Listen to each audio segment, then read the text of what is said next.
संत तुकाराम महाराज म्हणजे भक्तीचा सागर. आज आपण त्यांचा एक अतिशय सुंदर अभंग समजून घेणार आहोत. अभंगाचे नाव आहे समचरण दृष्टी विटेवरी साजेरी. चला तर मग आपण आज हा अभंग समजून घेऊयात. प्रथम मी आपणास संपूर्ण अभंग वाचून दाखवतो. समचरण दृष्टी विटेवरी साजेरी, तेथे माझी हरी वृत्ती राहो. आणि न लगे माईक पदार्थ, तेथे माझे अर्थ नको देवा. ब्रह्मादिक पदे दुखाची शिराणी, तेथे दुश्चित्त जनी जडो देशी. तुका म्हणे त्याचे कळले आम्हा वर्म, जे जे कर्म धर्म नाशवंत.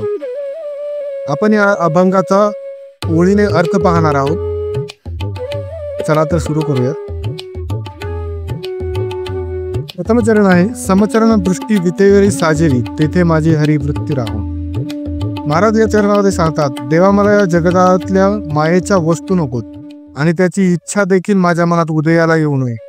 इतकी तू मला निर्मळ भक्ती दे. मला फक्त तू आणि तूच हवाय आणि तुझ्या विटेवरी साजेरी असणाऱ्या मूर्तीकडे माझी समचरण दृष्टी असू दे, तेथे माझी वृत्ती राहू दे.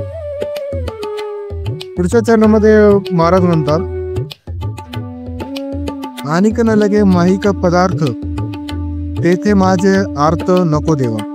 म्हणजे देवा मला ज्या जगातल्या मायेच्या वस्तू नकोत आणि त्यांची इच्छा देखील माझ्या मनात उदयाला येऊ नये, इतकी तू मला निर्मळ भक्ती दे.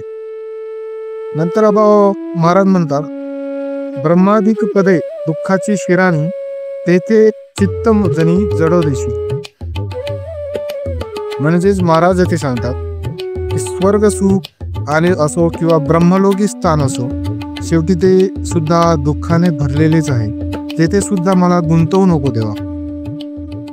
परत एकदा वाचतो, स्वर्ग सुख असो किंवा ब्रह्मलोकी स्थान असो, शेवटी ते सुद्धा दुःखाने भरलेलं आहे. तेथे सुद्धा मला गुंतवू नकोस. आणि पुढे महाराज म्हणतात, तुका म्हणे त्याचे कळले आम्हा वर्म, जे जे कर्म धर्म नाशवंत. म्हणजेच सर्व कर्म धर्म, पूजा अर्चा, विधी हे सगळे नाशवंत पावणार आहे. शाश्वत आहे फक्त तुझे नाम, तुझी भक्ती. हे वर्म म्हणजेच अंतिम सुख, अंतिम सत्य असे तुकाराम महाराज सांगतात. सर्व संतांनी नामस्मरण भक्तीला खूप जास्त महत्व दिलेले आहे, कारण ही सर्वश्रेष्ठ आहे. इतर सर्व कर्मधर्म किंवा पूजा अर्चा किंवा विधी हे सगळं नाश पावणार आहे. नाम हे एकमेव सत्य आणि शाश्वत आहे.